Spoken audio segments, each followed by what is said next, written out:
President-elect Donald Trump's America First philosophy rejects the traditional Wilsonian approach to foreign policy centered on U.S.-backed international alliances and institutions and instead sees multilateral institutions and international affairs as transactional.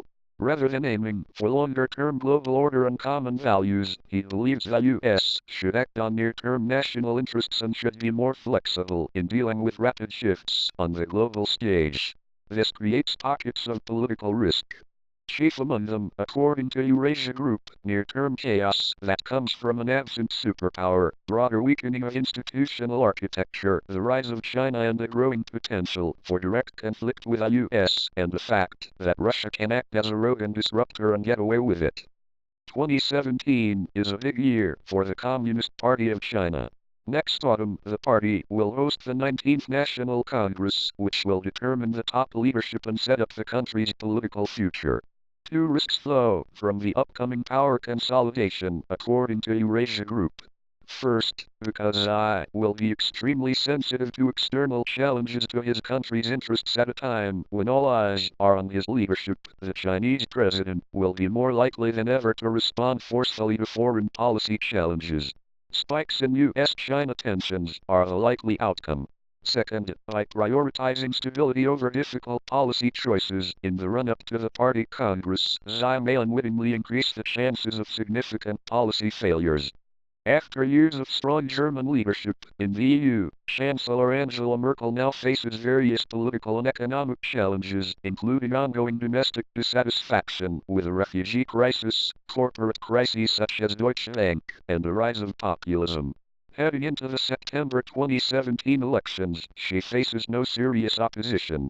However, she will need to appease far-right critics, which will leave her a diminished figure, according to Eurasia Group. Moreover, her position on the geopolitical front is disintegrating as well. And should Marine Le Pen be elected president in France and call a referendum on EU membership, then her government will become Merkel's antagonist. Leadership will sag on the domestic front in various countries as well this year. Specifically, Eurasia Group outlines 4 different reasons reform could slow down going forward. 1. National leaders who feel they have already done their part, including India's Narendra Modi and Mexico's Enrique Pena Nieto. 2. Political leaders who will likely avoid reforms until after elections in countries like China, Russia, France, Germany, and Argentina. 3. Those who are not interested in genuine reform at all, including Turkey, South Africa, Italy, and the UK. 4. Leaders who will strive to push forward with reforms, but will face a plethora of obstacles, including Saudi Arabia's Mohammed bin Salman and Nigeria's Muhammadu Buhari. Eurasia Group outlined a number of ways in which technological innovation stands to further increase political instability in the Middle East. On the economics front, the energy revolution in the U.S. has hurt OPEC, which stands to weaken the social contract between governments and citizens. Separately, automation is taking away opportunities from a region that already suffers from high youth unemployment. Moreover, Iran is now less constrained in its use of cyber weapons, and regional terrorists increasingly are developing cyber abilities to undermine computer systems. Central banks in developed markets have been pulled into the political hot zone for the first time in decades as politicians now scapegoat the banks for domestic economic problems. These attacks represent a risk to global markets in 2017 by threatening to weaken central banks' roles as technocratic institutions that provide financial and economic stability, according to Eurasia Group. Regarding the Federal Reserve specifically, the firm writes that Trump could appoint a personal ally as the next Fed chair after Janet Yellen leaves in January 2018 in a move that would undermine the Fed's reputation for years. It's a no-win situation for the Fed this year. Its standing will take a hit no matter what, the firm added. Here are several areas in which Silicon Valley, save Peter Thiel and Trump, might square off, according to Eurasia Group. First is the media sphere, where the new agenda to curtail the spread of fake news and proliferation of bots is a direct threat to Trump's ability to maintain his popularity and the appeal of his brand, and one he'll feel the need to combat. There could also be tensions over broader economic patterns. Although Trump often discussed the negative effects on U.S. employment from trade, he failed to address the problems associated with automation. But as automation increasingly puts people out of work, he will have to address the problem, and he may target the Silicon Valley companies driving the trend.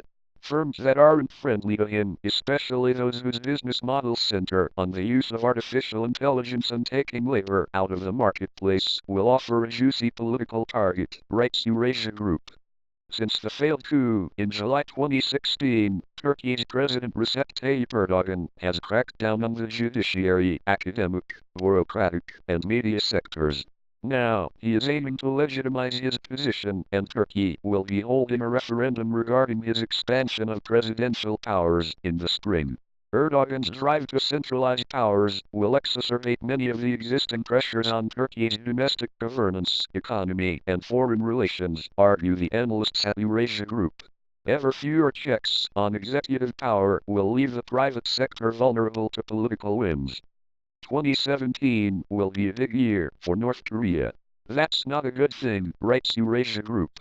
The Hermit Kingdom has advanced its nuclear and missile programs and is getting closer to possessing intercontinental ballistic missile capability that could hit the west coast of the U.S.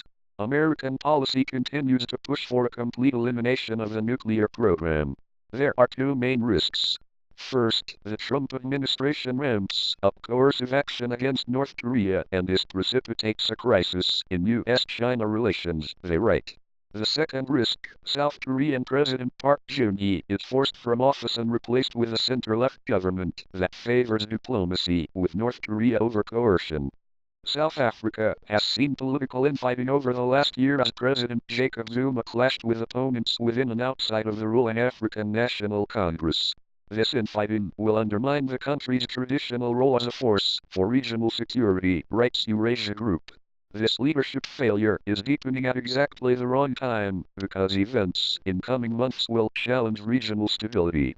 One example they note is Zimbabwe, which will likely see an uptick in opposition protests which President Robert Mugabe will probably suppress in the lead-up to the 2018 elections.